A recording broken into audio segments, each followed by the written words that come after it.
Bismillahirrahmanirrahim. Assalamualaikum warahmatullahi wabarakatuh. Salam sejahtera untuk kita semua. Saya Dina Fitriah, dosen dari program studi kimia dari Universitas Maritim Raja Ali Haji, di mana saya mulai bekerja di Universitas Maritim Raja Ali Haji pada tahun 2019 dengan bidang keilmuan yakni kimia dan konsentrasi pada cabang ilmu biokimia. Pada kesempatan kali ini saya akan menyampaikan terkait PDD UKT-PT unsur pengajaran, yakni pada mata kuliah biokimia. Biokimia ini merupakan mata kuliah wajib di semester 4 dengan bobot SKS, 2 SKS teori tatap muka, dan 1 SKS praktikum. Adapun deskripsi mata kuliah dari biokimia, yakni mata kuliah ini bertujuan untuk membekali mahasiswa tentang konsep-konsep biokimia agar mahasiswa memiliki pemahaman yang baik terkait konsep-konsep biokimia dalam kehidupan secara komprehensif.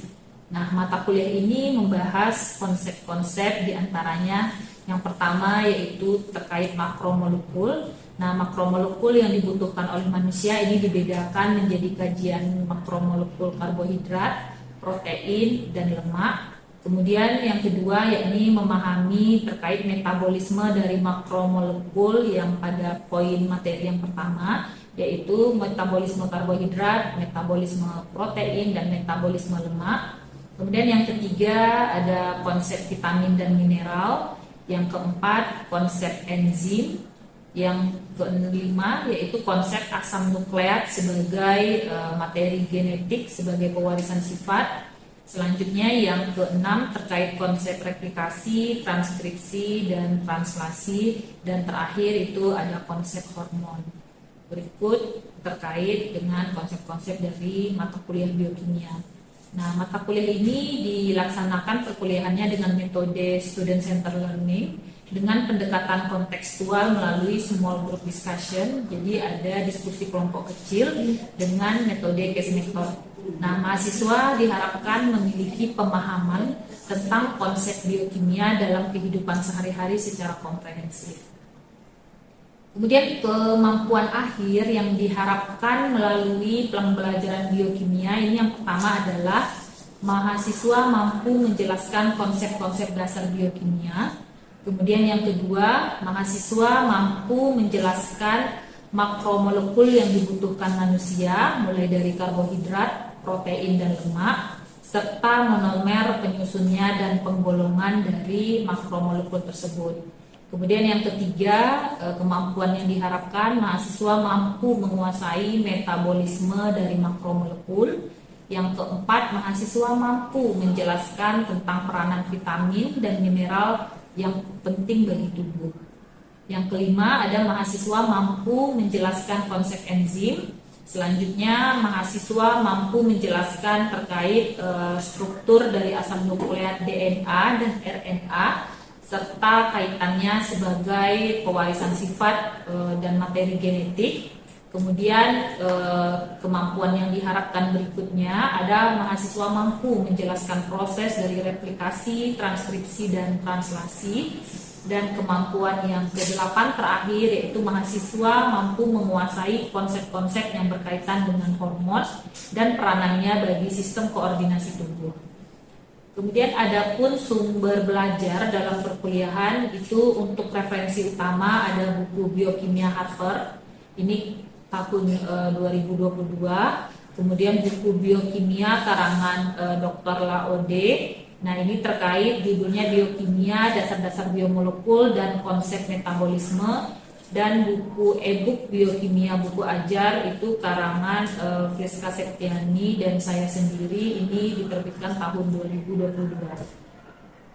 Nah, berdasarkan capaian-capaian yang dijelaskan tadi, maka secara garis besar materi perkuliahan biokimia di antara lain adalah yang pertama makromolekul, kemudian yang kedua ada metabolisme makromolekul, yang ketiga materi terkait vitamin dan mineral, selanjutnya materi yang keempat materi enzim, yang kelima materi terkait asam nukleat, ada DNA dan RNA sebagai materi genetik, Kemudian materi replikasi, transkripsi, dan translasi, dan terakhir materi yang ketujuh yaitu mengenai hormon.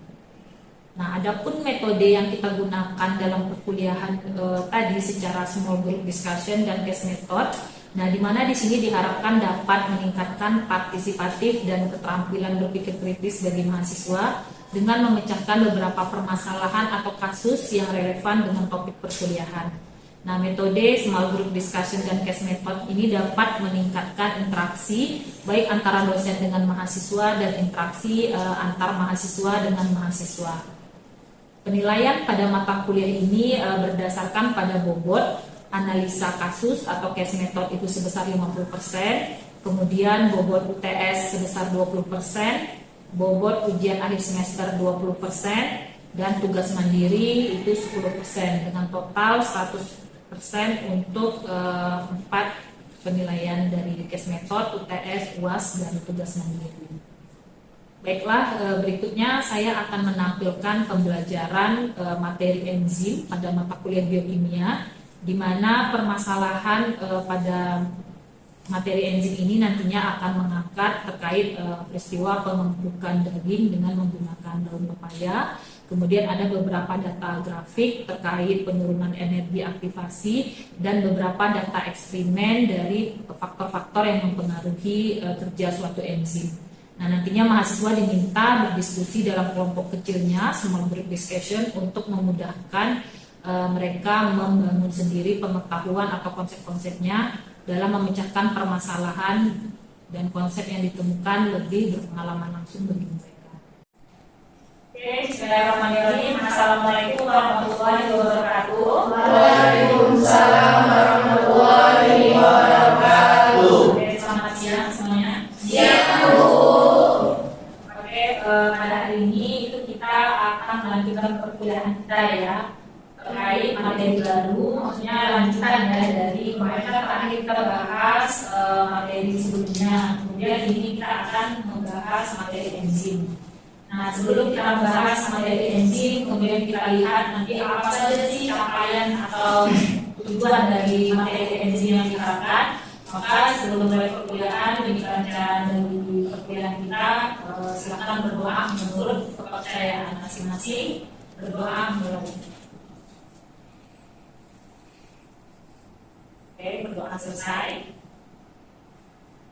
Nah, baik, untuk materi enzim sendiri, di sini ada capaian perkuliahan atau capaian dari materi enzim yang diharapkan nantinya kalian kuasai setelah mengikuti perkuliahan enzim, yaitu yang pertama mampu mengidentifikasi konsep dari enzim. Nah, kemudian yang kedua mampu menganalisis karakteristik enzim sebagai biokatalis. Jadi kalau enzim sebagai biokatalis, maka karakteristiknya apa saja harus terpenuhi.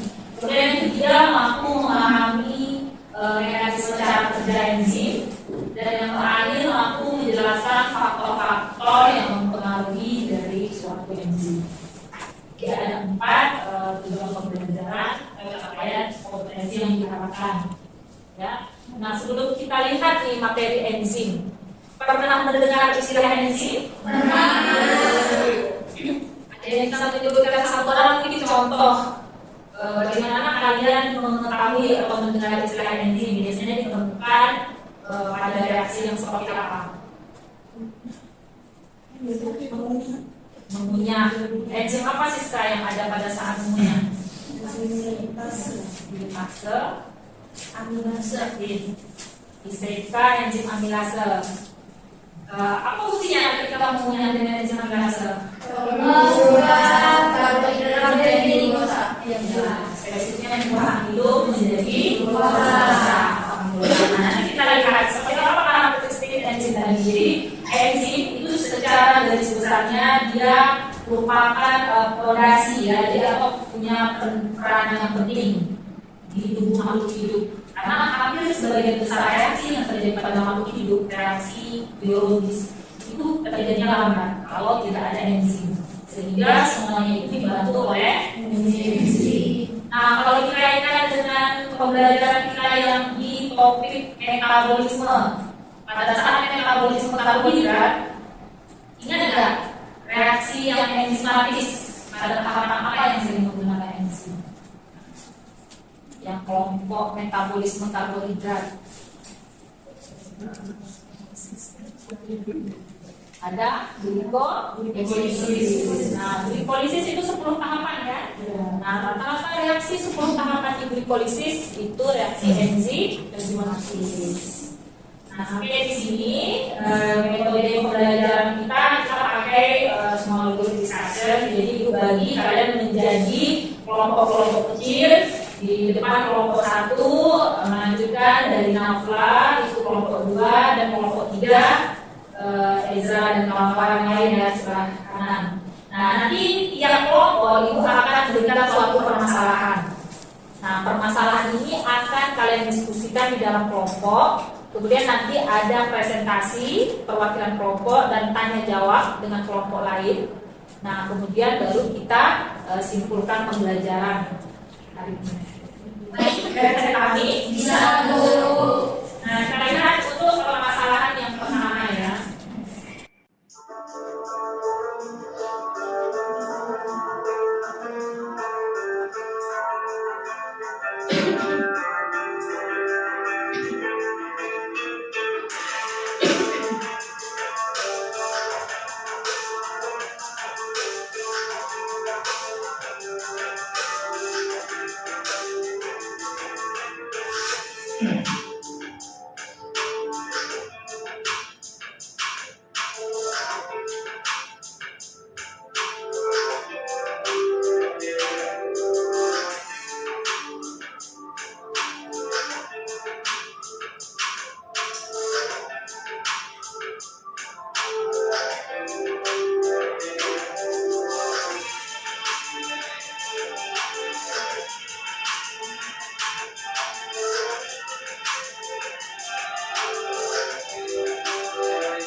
Di sini ada permasalahan yang pertama untuk kelompok yang pertama. Nantinya kelompok pertama akan menjawab beberapa pertanyaan terkait konsep pada masalah yang pertama. Nanti kalian kelompok 2 dan 3 boleh bertanya.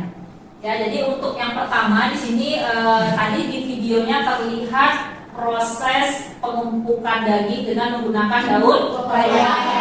Nah, kan akan menjawab pertanyaan yang pertama itu mengapa daun pepaya itu dapat mengumpulkan daging.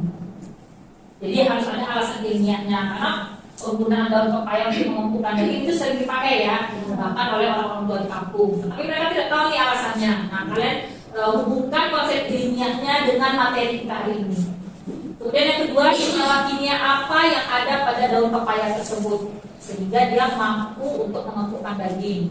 Kemudian yang ketiga, bagaimana cara kerja senyawa tersebut dalam mengumpulkan daging. Jadi kalau udah tahu nih, ternyata senyawa kimia yang ada ini, misalnya di kita daun pepaya. Nah, prosesnya apa yang dia ubah sehingga daging tadi bisa empuk?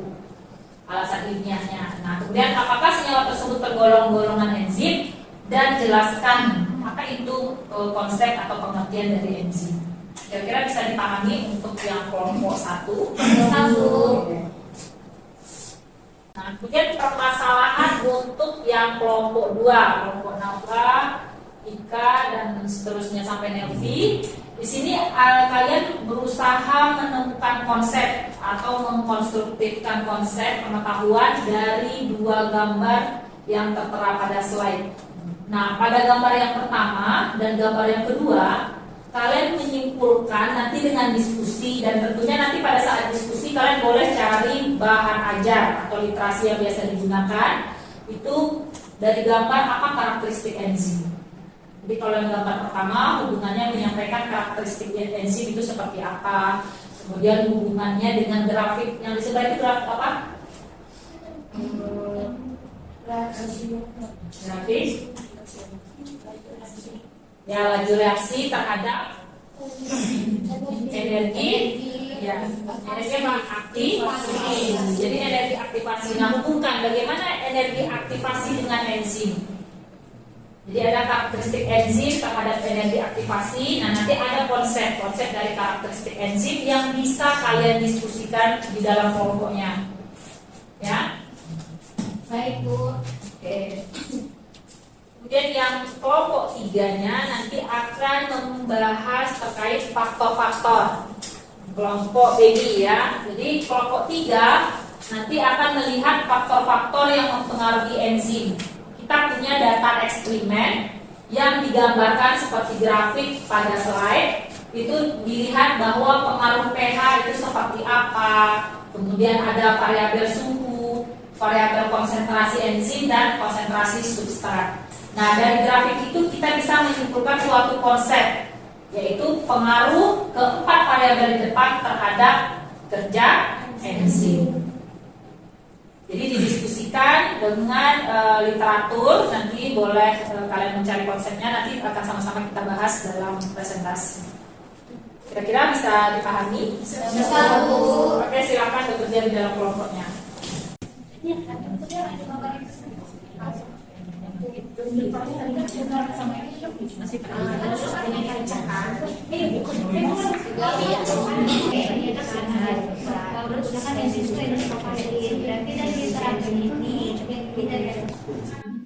mulai presentasi. Jadi tiap kelompok akan memaparkan hasil diskusi kelompoknya, kemudian akan ditanggapi oleh kelompok lainnya, dua kelompok lainnya. Silakan mulai dari kelompok 1 terlebih dahulu.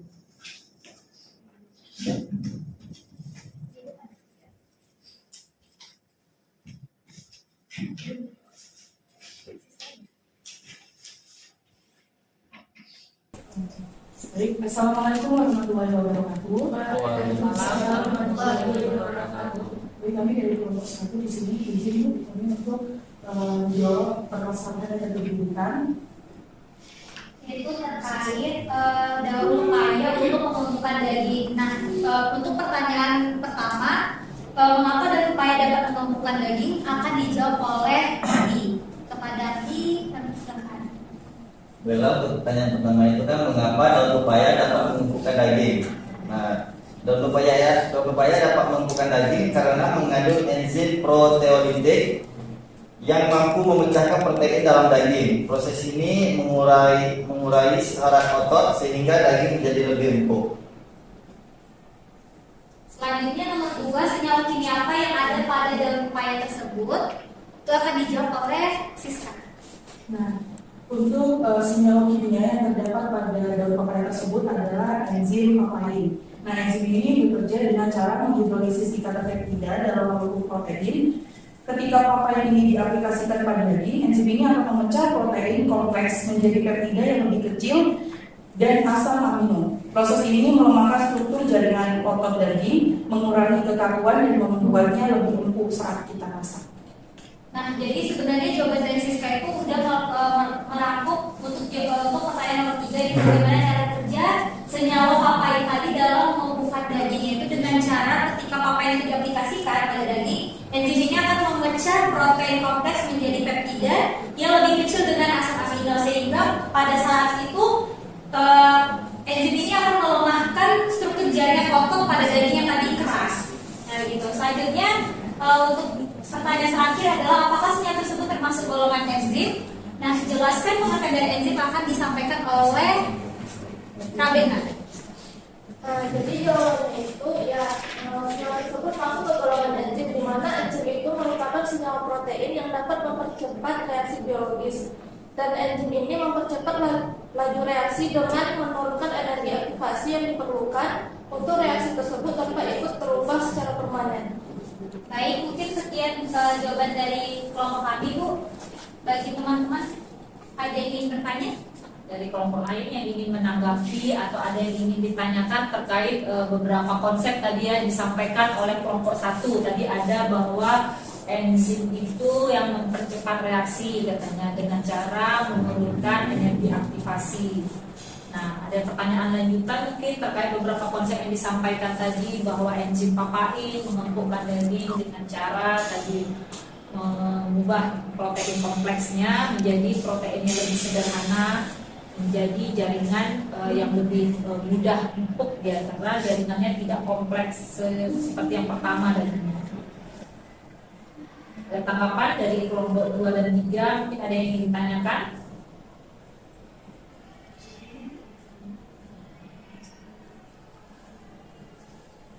Kelompok 2, ya silakan Pak Teguh STK. Assalamualaikum warahmatullahi wabarakatuh. Nah, perkenalkan saya Seka Indonesia dari kelompok 2 ingin bertanya. Kan tadi di dalam daun pepaya itu ada enzim papain untuk mengumpulkan daging. Nah, apakah daun pepaya tersebut itu bisa untuk mengumpulkan semua daging? Semua jenis daging. Baik, saya menjawab. Nah, enzim papain ini seperti fungsinya tadi ya, itu dia bisa mempunyai kemampuan sebagai biokatalis untuk mengikat ikatan peptida. Nah, di mana itu nanti yang semua daging yang keras, nah itu mampu dilemahkan struktur jaringan ototnya, sehingga kalau misalnya ayamnya ada yang kaku atau mungkin bisa jadinya empuk. Dengan tadi ada kan durasinya juga 1 jam tuh dibalut gitu kan, dibungkus. Nah, jadi pada saat itulah ternyata enzim papain itu berada pada getah-getah yang ada di getah-getah di daun itu, daun papaya. Nah, jadi jawabannya adalah bisa untuk semua daging, karena sesuai fungsinya untuk melemahkan otot-otot yang kaku pada daging. Jadi menanggapi tadi ya, sudah disampaikan tadi jawabannya oleh kelompok 1 ya. Jadi konsepnya enzim papain tadi memotong ikatan peptida. Nah, ikatan peptida ini ada pada semua protein. Mungkin ingat pada saat kita membahas protein itu monomernya asam amino. Ya. Nah, masing-masing asam amino berikatan sampai menjadi protein yang kompleks dengan membentuk ikatan peptida. Jadi ikatan peptida itu ada pada semua protein. Nah, selagi ada ikatan peptida, maka papain masih bisa memutuskan ikatan itu, sehingga daging menjadi lebih empuk.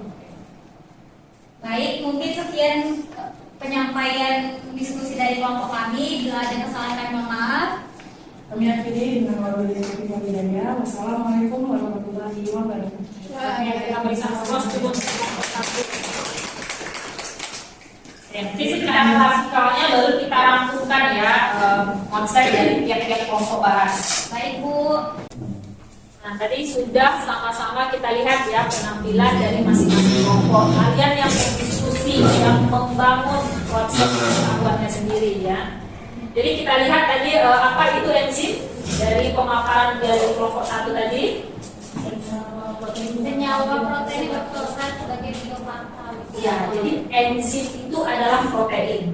Tetapi belum tentu semua protein itu adalah enzim. Tapi semua enzim adalah protein. Nah, suatu senyawa protein yang berfungsi sebagai biokatalis. Nah, katanya aja ada bio.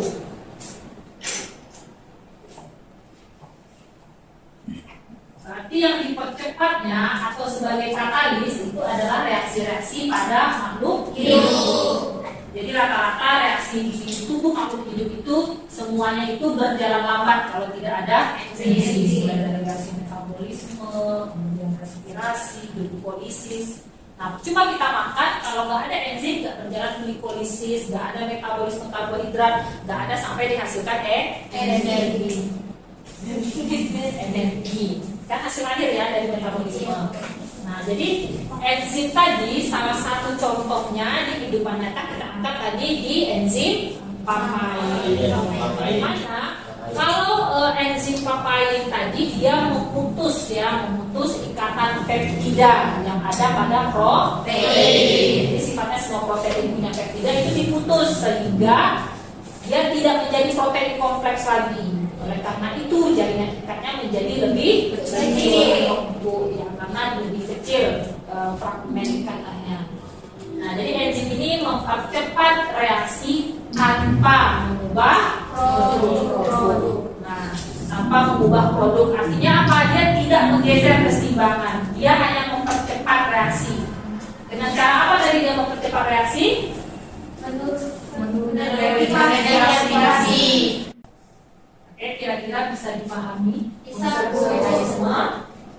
Bisa Bu. Ya, nah oke, karena tadi kita sudah penyelesaian masalah di dalam kelompok, kemudian presentasi, dan sudah kita bahas secara bersama, secara klasikal, maka untuk penilaiannya selain tadi keaktifan kalian saat diskusi dan presentasi, nah Ibu akan berikan kuis.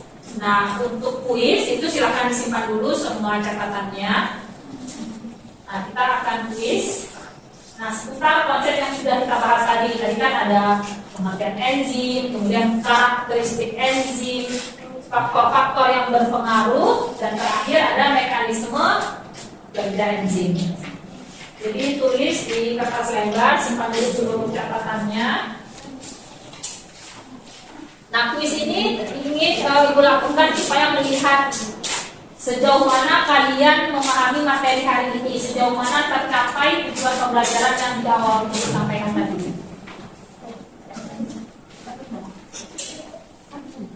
Mari kita singkat saja nanti jawab kuisnya ya. Oke, sudah semua disimpan catatannya. Kuisnya seperti yang tampil pada layar ya. Oke, mulai untuk kuisnya lebih kurang 15 menit. Ya, silahkan bekerja mandiri dan sendiri-sendiri, tidak diskusi karena tadi sudah diskusi dalam kelompok ya. Ini kuis.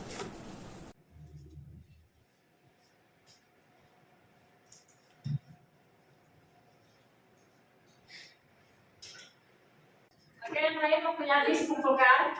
Oke, sudah semua. Oke, suaranya. Sudah dikumpul semuanya? Sudah. Nah, jadi kuis tadi itu menjadi rangkuman sebenarnya dari materi atau konsep-konsep yang kita diskusikan dan kita bahas bersama tadi. Nah, kita jawab bersama-sama ya, karena kuisnya sudah dikumpulkan. Nanti dilakukan penilaian seberapa persen capaian pemahaman kalian pada materi hari ini.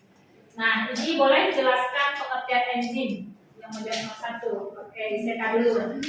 Siapa yang duluan ya? Oke, silakan ICK. Ya, pengertian enzim oleh metode tubuh, enzim adalah protein yang berfungsi sebagai katalisator atau biasanya disebut biokatalisator. Ada yang mau menambahkan? Ya benar, biokatalisator. Yang lebih lengkapnya? Semua ini sama. Evi? Boleh dulu. Nah, boleh. Oke, silakan.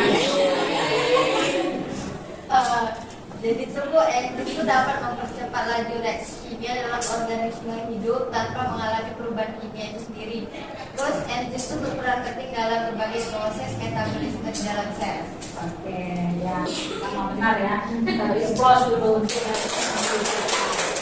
Ya, jadi enzim adalah senyawa kimia dalam bentuk protein yang berfungsi sebagai biokatalis, ya, mempercepat reaksi tanpa dia ikut berubah. Ya, jadi sifatnya hanya mempercepat lajunya, bukan keseimbangan reaksinya yang berubah. Oke, untuk nomor 2, Saya buka. oke, Sandi dulu. Ya, tercepat ya, jadi yang mana tercepat.